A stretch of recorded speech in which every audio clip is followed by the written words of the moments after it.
আজকে দেখলাম আপা দিল্লির হসপিটালে পড়ে আছে, একেবারে শুটকি বুড়ির মতো, শরীরে কোনো গোস্ত নাই। যেরকম ফেরাউন কঙ্কাল, ওই রকম শেখ হাসিনা কঙ্কাল হয়ে গেছে। তার ছেলে জয় এবং তার মেয়ে পুতুল এসে তার সেবা করতেছে হসপিটালে, সোশ্যাল মিডিয়াতে ভাইরাল। অনেকে বলেছে এটা এআই দিয়ে বানানো ছবি। ওটা বানানো হোক আর ঠিক হোক, ওই ছবি দেখার পরই মানুষ খুশি হয়ে তাকে আরো বদদোয়া দিচ্ছে। হাদিসে এসেছে একটা মানুষ অসুস্থ হলে তার জন্য দোয়া করতে হবে, আর এই দেশের মানুষ দোয়া না করে তাকে অভিশাপ দিচ্ছে, তার কারণ সে ছিল একটা জালেম। ভালো মানুষের জন্য মানুষ দোয়া করে আর জালেমের জন্য বদদোয়া করে। আয়না ঘরে যে আলেমদের বন্দী করে রেখেছিল সেই পরিবারের অভিশাপ আছে এই স্বৈরাচারের ওপরে।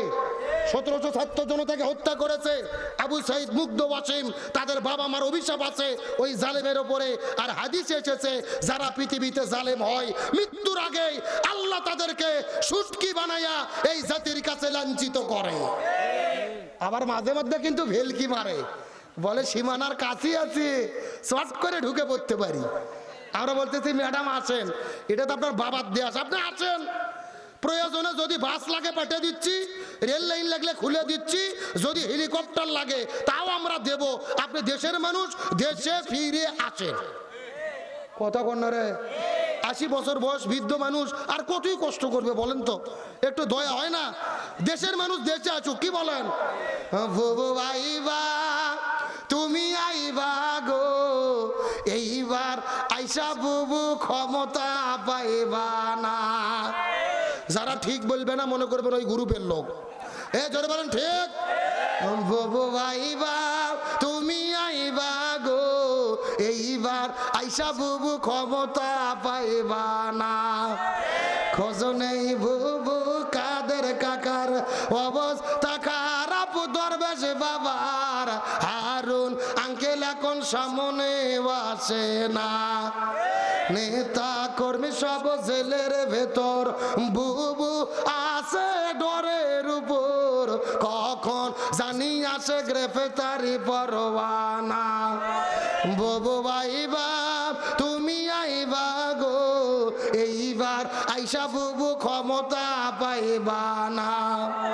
বয়স তোমার 80 বছর, ডাকছে বুবু তোমায় কবর, দাফন হবে কোথায় সেইটা ভাবলা না।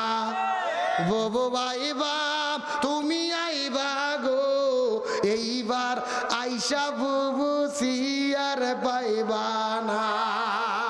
কথা বলেন ঠিক কিনা? আল্লাহর কোরআন বলছেন কুতিবা আলাইকুমুল কিসাস, হাতের পরিবর্তে হাত, জীবনের পরিবর্তে জীবন। এই আয়াতের ডিজিটাল ব্যাখ্যা হলো ফাঁসির দড়ির পরিবর্তে ফাঁসির দড়ি।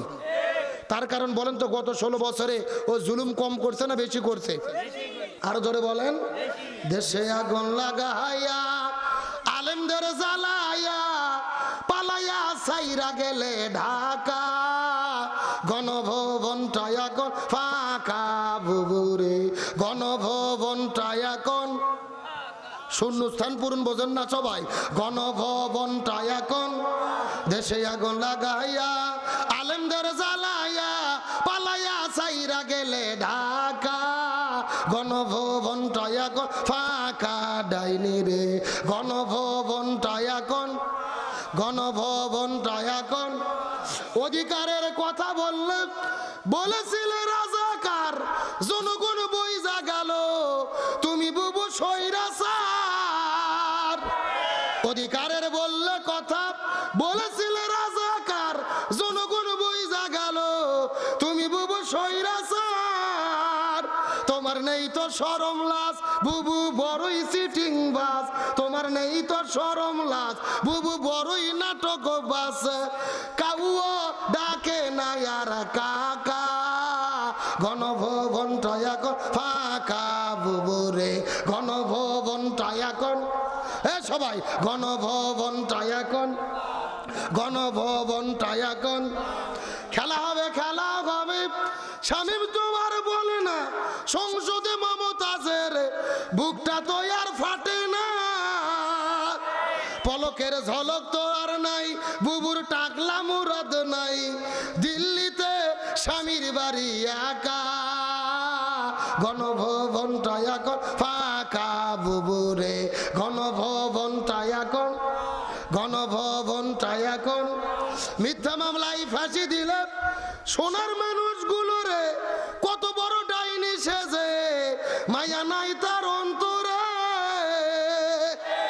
আজও সে আদালত আছে ফাঁসির দড়িও আছে কবে পাবো বুবু তোমার দেখা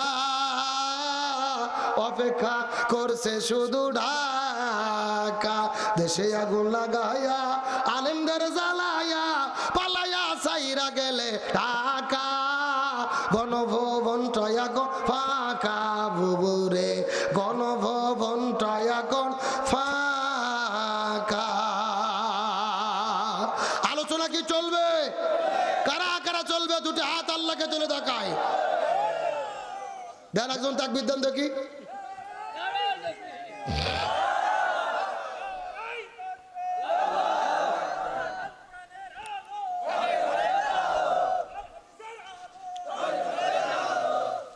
আপনাদের কি কষ্ট হচ্ছে? আর কিছুক্ষণ সময় কি দেবেন? শেষ পর্যন্ত থাকবেন?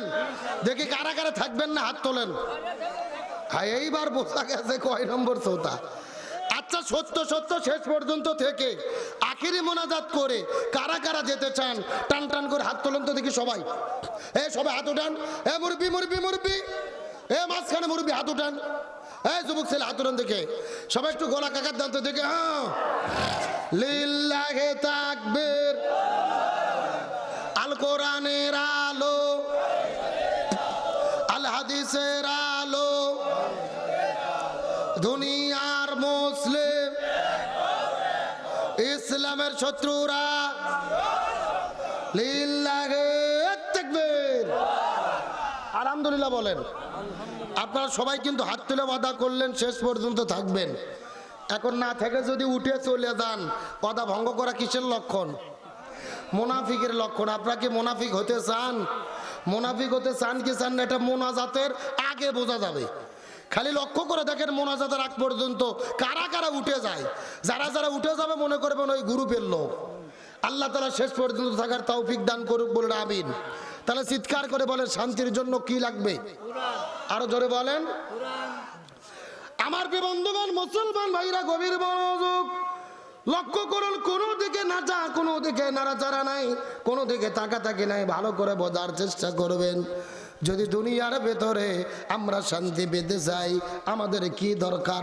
আল্লাহ তাআলা কত চমৎকার করে বললেন, ও আমান্না রাদু আযিকিরি ফা ইন্না লাহু মাঈশাতান দাঙ্কা ওয়া নাহশুরুহু ইয়াউমাল কিয়ামাতি আমা। 16 নম্বর পারের 19 নম্বর পৃষ্ঠার 13 নম্বর লাইনে 124 নম্বর আয়াতে কারিমা তাফসীর ইবনে কাসিরের মধ্য থেকে বলতেছি, আল্লাহ রাব্বুল আলামিন বলে, এ পৃথিবীর মানুষেরা ভালো করে বোঝার চেষ্টা করো।